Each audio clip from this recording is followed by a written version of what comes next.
research focuses on Gothic architecture and sculpture in France and the Germanic Empire. She also works on the history of art, teaching mainly about glass slides used during the first half of the 20th century. And now, on another historical teaching material, Ivory casts. So, very warm welcome to Denise, wherever you are.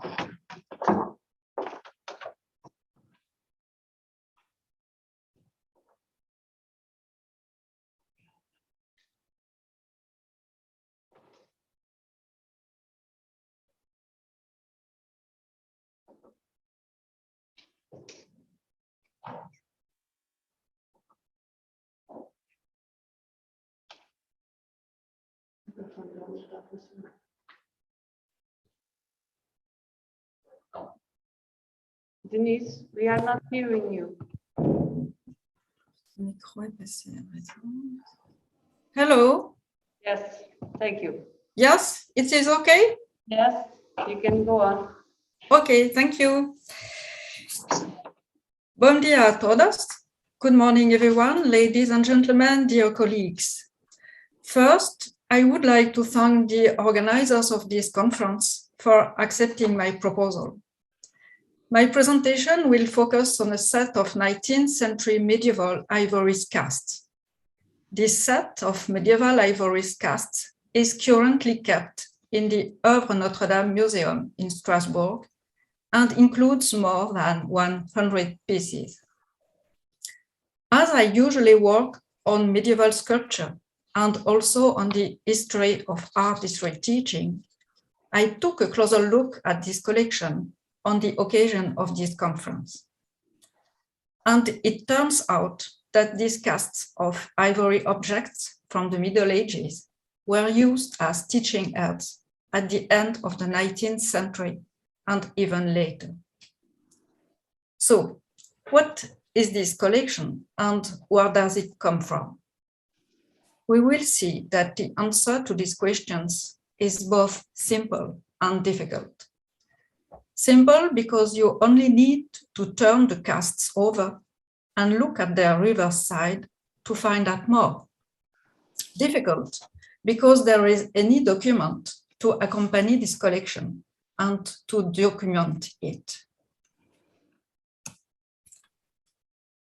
The reserves of the Strasbourg Museum keep plaster casts of small and medium-sized plaques from diptychs, triptychs, and ivory book covers from various medieval periods, from Roman and Byzantine antiquity to the 14th century.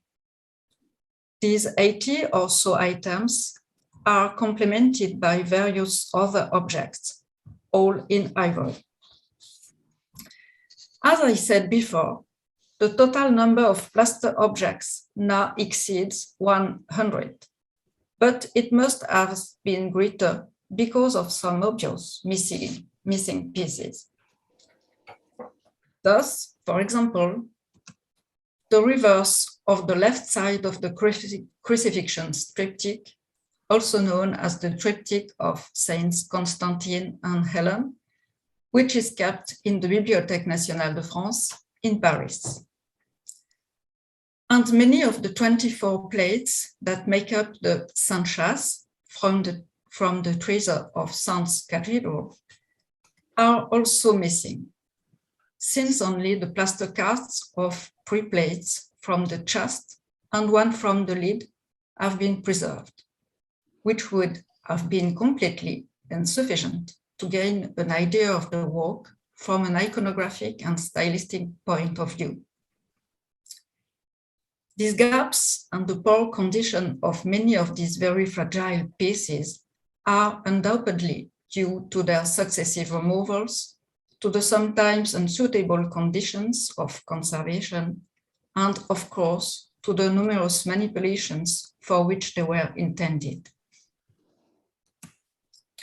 Often, but not always, the backs of the casts retain a label indicating their first owner, the University of Strasbourg. These labels contain two types of stamps.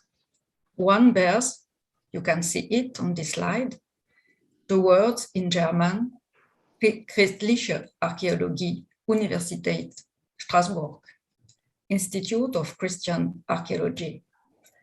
And the other here, Kunstapparat, Universität Strasbourg. A term, Kunstapparat, a term difficult to translate, but which was intended to designate the teaching material for the history of art at the Strasbourg University.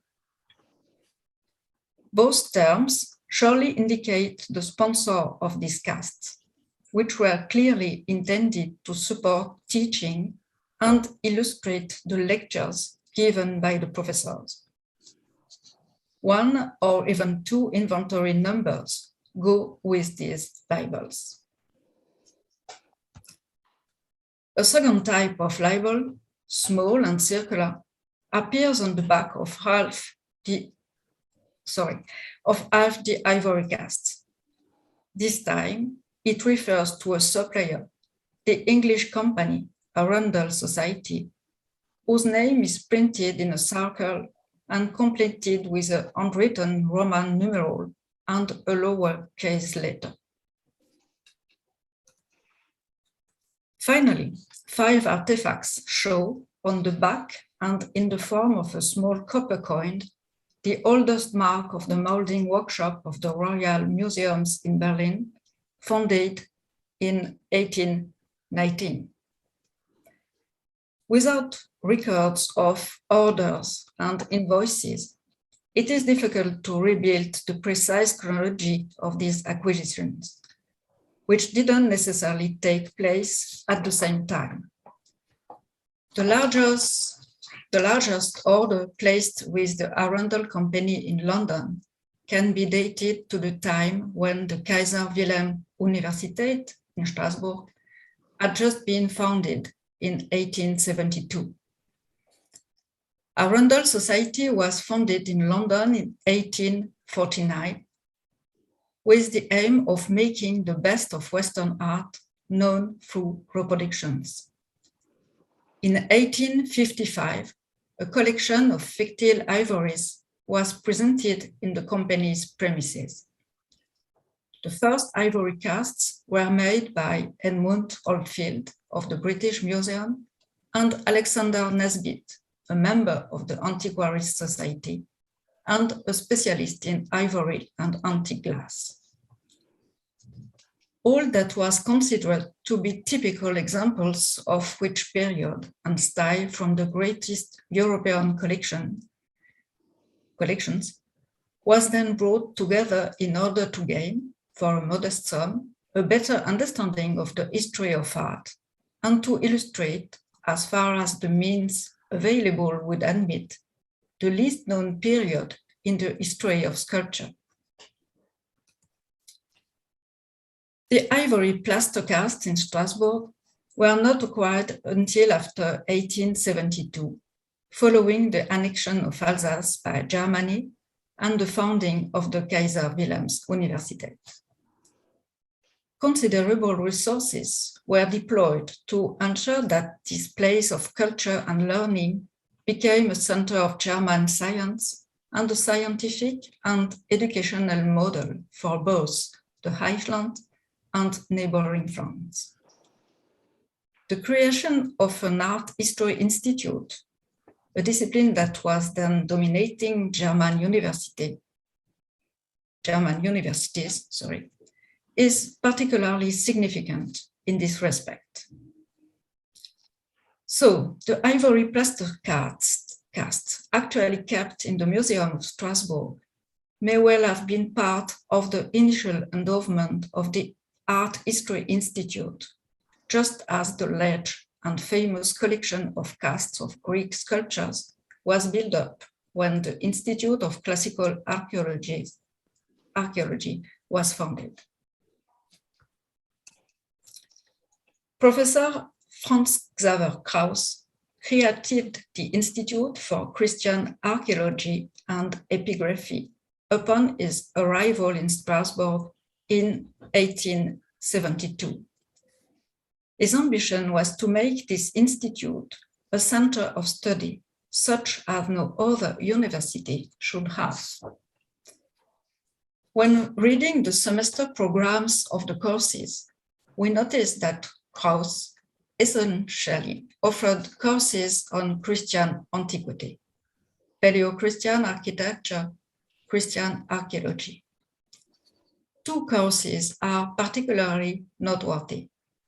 One, entitled Paleo-Christian and Medieval Epigraphy, given in the winter semester of 1873-1874, because the teacher could well have used casts of Greek and especially Latin inscriptions, also preserved in the Strasbourg Museum. The other, Symbolism and Iconography of Christian Art, with explanations of Paleo-Christian and medieval images, because it directly refers to casts of diptychs, triptychs, or ivory binding plates, mainly made by Arundel Society. Like his colleagues in classical archaeology, Krauss was able to find in these objects, which the students could observe closely and in this case, manipulate, a material and pedagogical support for his discourse, made even more intelligible by its immediate illustration. The dummy work, reproduced at real size and in its three-dimensionality, thus allowed the students to learn in a very concrete way about description and stylistic and iconographic analysis, and to compare the pieces with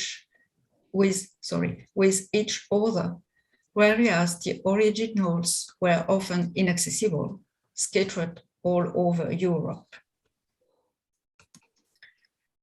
Krauss tells about this method in a pamphlet he wrote in Strasbourg in 1874 on the teaching of art history in German universities. In addition to calling for a place equivalent to that of modern art for medieval art, of which there was only one chair in Vienna at the time, Krauss spoke of the importance of training students' eyes by having them work directly on the works of art. But as it's impossible to give a complete image of an artistic production through them, even in a city with rich collections, he indicates the necessity of resorting to reproductions in addition: copper engraving, lithography, photography, and plaster casts. And Krauss goes on to point out that the universities of Bonn, Leipzig, and Strasbourg have such teaching materials, some of which are still being acquired for the teaching of modern and medieval art. In view of this data, it seems highly probable that the ivory casts were acquired by Krauss himself in the early days of the Imperial University of Strasbourg.